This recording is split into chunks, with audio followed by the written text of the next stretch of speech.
Further embarrassment for Geelong tonight, with coach Chris Scott having to apologise for an abusive outburst towards a female AFL employee. Our chief football reporter Tom Morris joins us live now. Tom, what are the details? Evening to you, Alicia. Chris Scott had an aggressive outburst outside the media conference room on Friday night. Now, it occurred after Geelong's win over the Brisbane Lions. I'm told the junior female media official was in tears after the exchange, which prompted Scott to phone the staffer today. Now, the coach was questioning the presence of an accredited media person at his media conference, which prompted the outburst and also prompted his apology. Now, I've spoken to the AFL. They confirmed that Scott did say sorry, and they believe the matter is now closed. Now, this amazingly comes on the same day that man, Bailey Smith, apologised to a female photographer for his outburst yesterday. Now, Smith sent a text message and said he was remorseful for his actions, which you can see there. Geelong advertiser photographer Alison Wind, who's been in the industry for 25 years. She's hugely respected.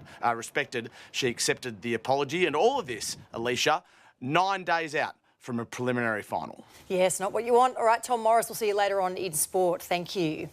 Jack Ginnivan, meantime, and the Hollywood Hawks have landed in enemy territory ahead of tomorrow night's do-or-die final against the Crows. The star forward was swamped by cameras on arrival, but managed to turn the tables on the Adelaide media. Nathan Curry explains.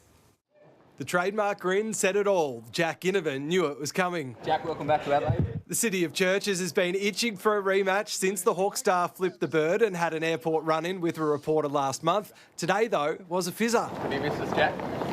That reporter didn't try for round two, and Ginnivan kept his mouth shut, instead turning the camera on the cameras.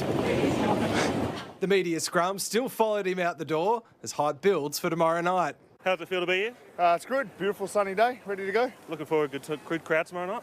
Yeah, it'll be full. Always is when we come here, and hopefully put on a good show for them. Given that crowd's recent track record, Ginnivan could be receiving more special attention. I love our fans' passion, but I'm not a fan of booing. The Hawks were much more popular at Melbourne Airport. How much do you love the Wiz? He's the best. Yeah, he's a gun. Particularly Nick Watson, who's enjoying being larger than life in September. Right size, Nick? Yeah, a bit bigger.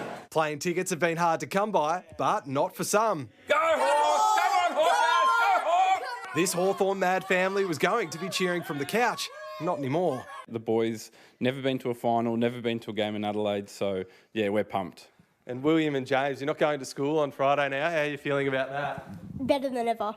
That'll certainly be the case for all Hawks fans if Guinea can keep Adelaide just as quiet. Nathan Curry, 9 News.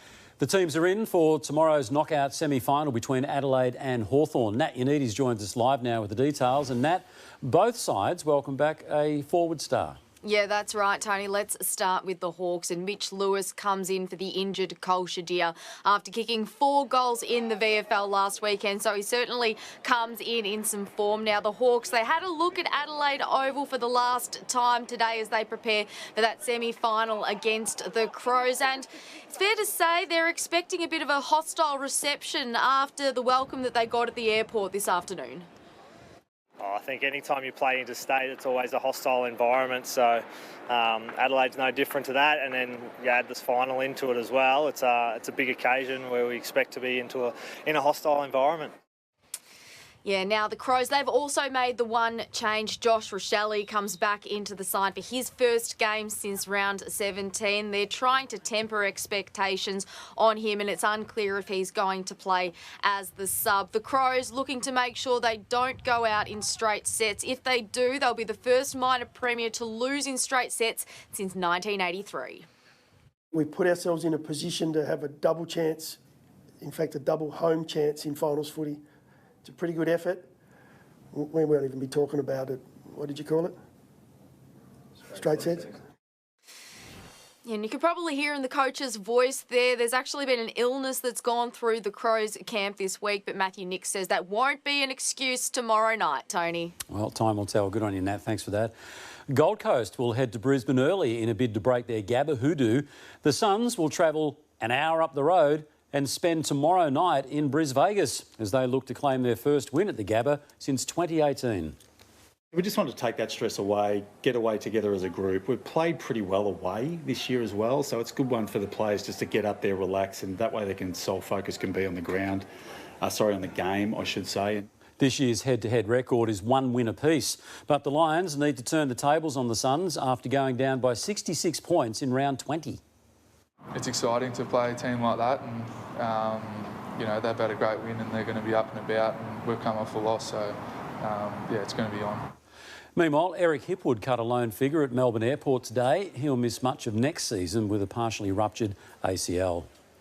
Relations between Essendon and captain Zach Merrett look to be souring by the day. Chief football reporter Tom Morris broke the story and, the skipper wants out, but what's happened now, Tom?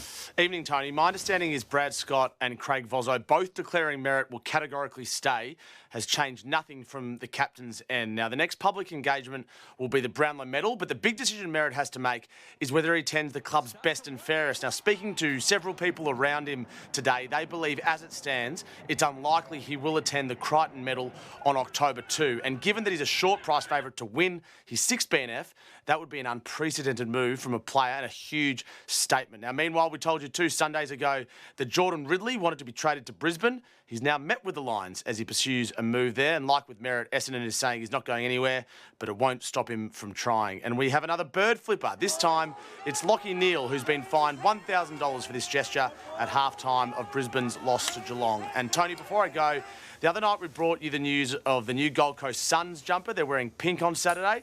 Well, the Suns have sent me this Guava Guernsey, and my God, I've never been more excited at Channel 9 or in my life. Well, that is extraordinary, really. And Tom, we've actually got an example of one of their superstar players, wearing this jumper. There it is there. Yeah. I'm not sure it's one of their superstar players, but you do cut a fine figure in that jumper. Thanks, Tony. Given you took the photo yourself, I think it's really well done. OK, all right. Terrific stuff. Tom Morris there. He is tickled Guama.